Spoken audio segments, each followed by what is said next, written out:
Some huge news coming in. Well, it depends on what you call huge. Steve Bannon, the fat walrus, and not to mention one of the staunchest believers in Donald Trump, has turned an about-face and has decided that he's going to testify before the January 6th committee. Now, I have to believe, honestly and wholeheartedly, that this is a joke. That he's only doing this to somehow bolster his podcast ratings or whatever the hell he's doing. But he needs to understand that this is not a joke. That this is far from being a joke.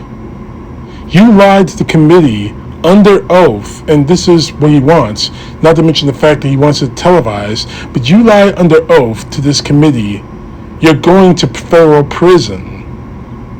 Because you will be committing perjury. The real danger to this right now is we don't know what Bannon's going to say under oath. Is he going to continue to spew the nonsensical BS that Donald Trump and his true believers have spewed for the last 2 years, that the election was stolen? Or is he going to tell the truth about what his complacency and Donald Trump's involvement in the January 6th attack? Frankly, I think he's going to try and lie his ass off to try to protect Donald Trump. Your guess is as good as mine. But I'm going to tell you this right now, Bannon.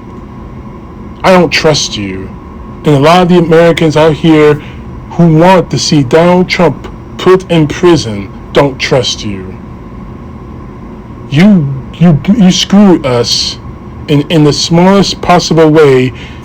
Donald Trump, he's not going to save your life. The fact is, you screw us in any way, you're going to be buried so deep that Donald Trump's ghosts won't be able to find you. This is not a game. This is serious. Donald Trump tried to steal an election, and when that didn't fail, and when that actually failed, he pushed and prodded his supporters to attack the United States Capitol in the hopes that somehow will overturn the election. Don't think for 1 second just because you think you have you have this sudden burst of conscience doesn't change what you are, Bannon. You're a liar, you're a racist, you're a bigot, and all three of those things have been proven. Don't add the word federal prisoner to that resume. Now, on another subject, oh God, this is beyond the jealousy, I think, honestly. Last week, at the time of this video, President Biden handed out the Presidential Medal of Freedom to a lot of people who deserved it, who earned it, I believe. Actors, social activists, a former Brigadier General of the U.S. Air Force. But two of the people that struck everyone's accord with are Olympic gold medalists Simone Biles and Megan Rapaport. And unfortunately, a lot of people, well, Trumpers, let me put it that way, a lot of Trumpers hate that these two people were given the Medal of Freedom. One of these people is called Jenna Ellis. Now, you may have heard that name, obviously. Jenna Ellis is part of the elite, oh God, I don't even know how the hell they got this term, the elite strike force team. The elite strike force team. But the thing is, not in the U.S. military or anything like that. Apparently this elite strike force team was the team of advisors who made the effort to overturn President Biden's victory in the 2020 election. But more on that in a few minutes. Anyway, Ellis decided to tweet this on Twitter. Fittingly, Biden awarded his presidential medals to fellow losers Biles, and Rapinoe. Fellow losers. Oh, I'm gonna have some fun with this bitch. Let's talk about those losers that she mentioned. Simone Biles, winner of 19 World Championship golds, 4-time Olympic gold medalist, one of the most decorated gymnasts in American history. Beyond that, she had the guts to actually, when grown women win, and please don't take this the wrong way. Please don't take this the wrong way at all. But when grown women don't have the bravery to testify against their rapists, she is one of the very, very, very, very few, especially in the public eye as she is, who did. In 2018, Biles released a statement on Twitter confirming that former U.S. gymnastics doctor Larry Nassar had sexually assaulted her and others.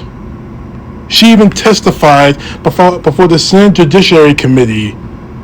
In doing that, in 2021, she blamed the entire system for enabling and perpetuating Nassar's crimes, saying that the U.S. Gymnastics and the U.S. Olympic and Paralympic Committee failed to do her jobs. That's her direct quote.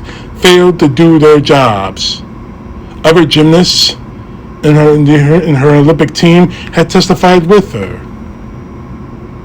So she didn't just get the Medal of Freedom just by winning a bunch of gold medals and becoming the greatest gymnast in American history.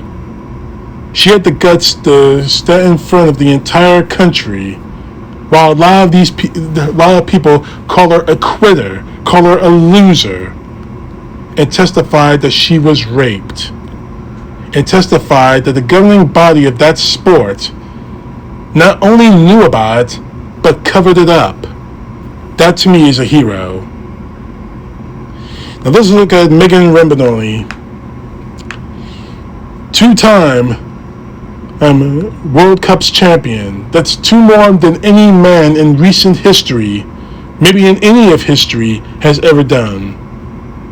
An Olympic gold medalist, named the 2019 best player in the world.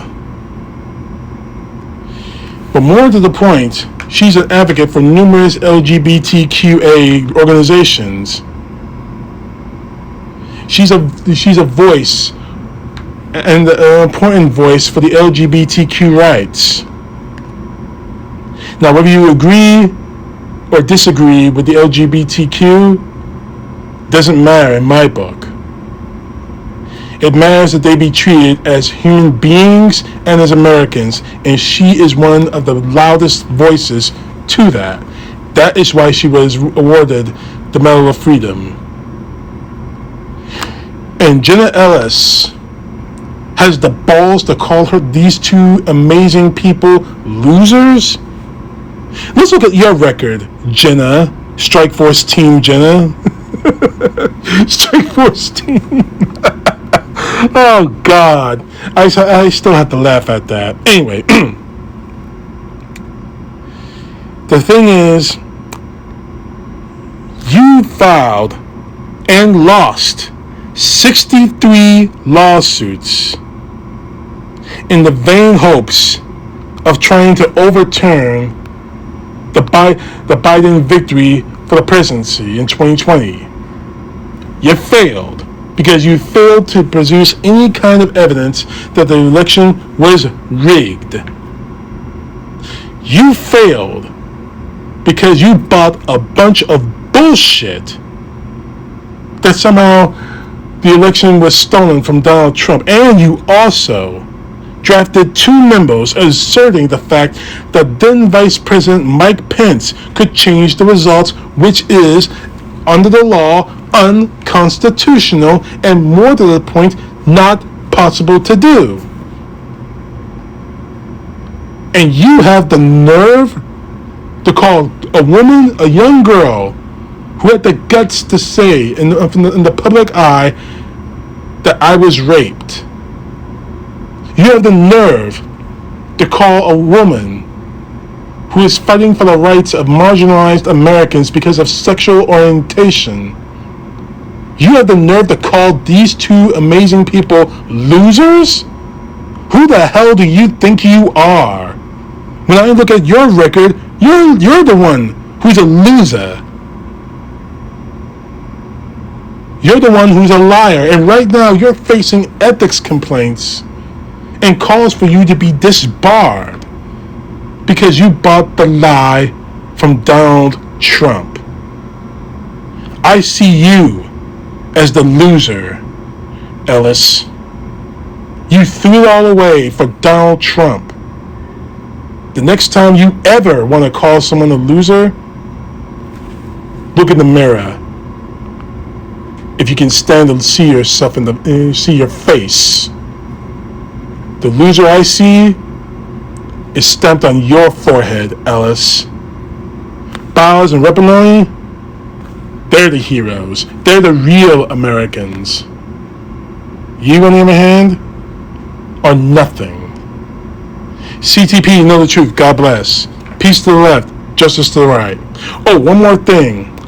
Apparently, the January 6th committee is going to do another public hearing on Tuesday, July the 12th. Now, I might be able to do a video after the hearings are over, but my next video will be on what happened in those hearings. Maybe we'll see Steve Bannon testify, maybe not. We'll see, won't we? See you soon.